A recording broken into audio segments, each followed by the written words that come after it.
Samantala sa papalapit po na pagpasok ng National Arts Month ngayong 2024, masiglang ipagdiriwang po ng bansa ang kahalagahan ng sining sa pagpapayaman ng kultura ng Pilipinas.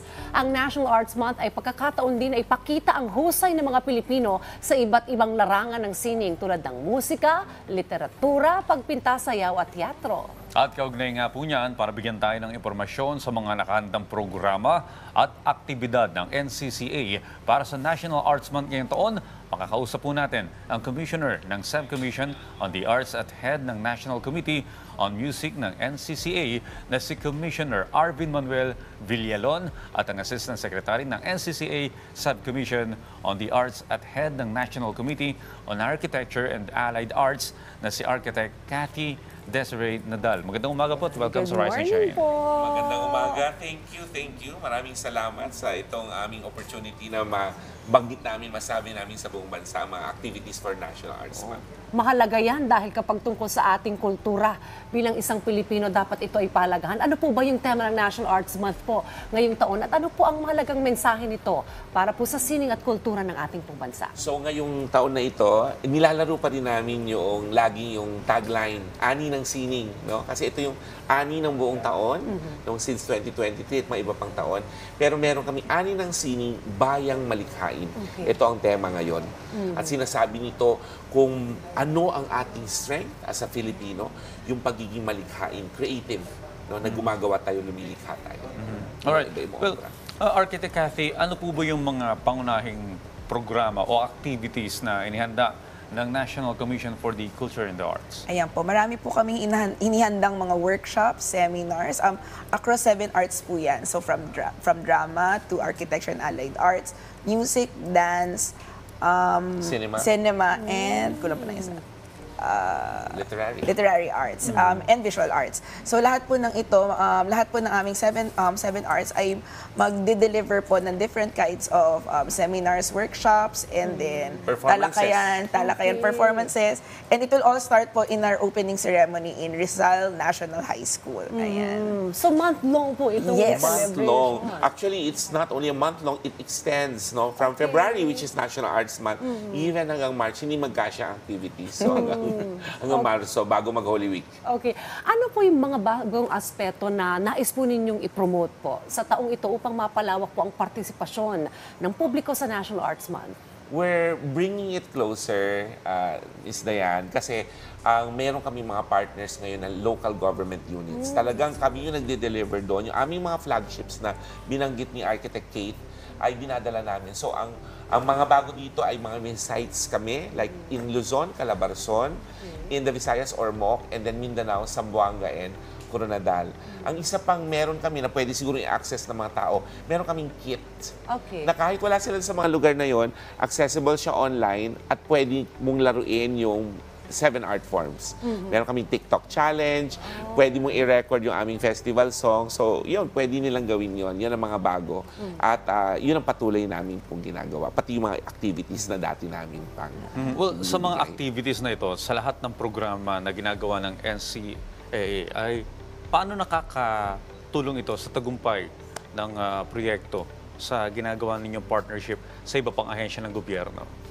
I think yung gusto namin talaga through yung, dahil nga yung proclamation, matagal na ito, 1991 pa yung presidential proclamation, declaring February as Arts Month. So, gusto namin sana mas mainganyo sila. Kaya alam nyo, isang opening namin ay sa House of Representatives mismo.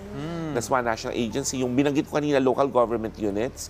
At meron din tayong partnerships with state universities and colleges. Tapos nagkakaroon din kami ng pockets kasi doon sa kit na yon, downloadable na yung posters. At napansin namin, with or without NCCA support, people see, no? They can deliver yung projects din po namin, but then using their own approach din po. So we're helping them out through the toolkit po.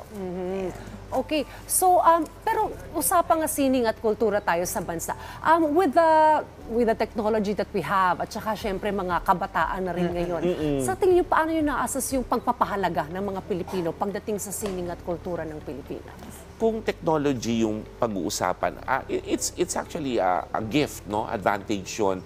A lot of people, you can reach out Kaya yung aming ginagawa ngayon, meron din kami social media.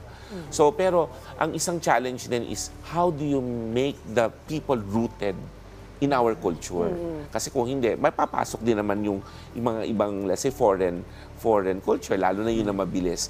So, yun ang ginagawa ng NCCA na yung ating tatak, yung aming pinopromote sa Arts Month, ay nandun pa rin sa nakagis na nating kultura. At pwede yun through different forms ng ating media.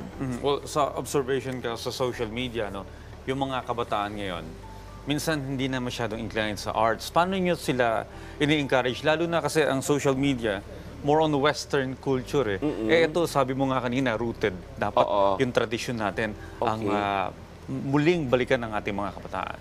I think unang-una you need ambassadors na maaring modern sila. Like ang isang ambassador namin kinuha last year is si SB19. Although yung parang K-pop yun, but papakinggan mo yung content nila, very Filipino, no? Yes, very Filipino definitely. pa rin ang kanilang content. Kasi art pa rin yun kung tutusin. Yun nga lang, sabihin natin Western yung form. May influence. Kailangan mapasok muna sila.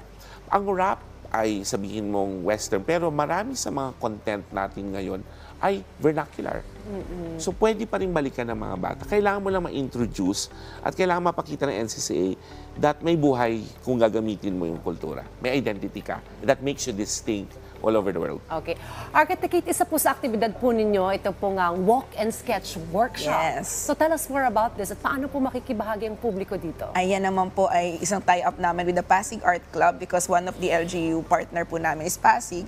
And what we will do po is we will bring representatives of schools from Pasig, specifically senior high school, to outside Pasig. So pakikita po nila yung mga importanteng heritage sites sa Pasig, and then they will have to learn how to draw and sketch all these heritage sites. Then after which po, dahil guided po din tayo ng Pasig Art Club, they will also help din po in facilitating the workshop so the kids will learn new ways on sketching din po. So it will also inculcate in them yung the value of their outdoor environment, built environment.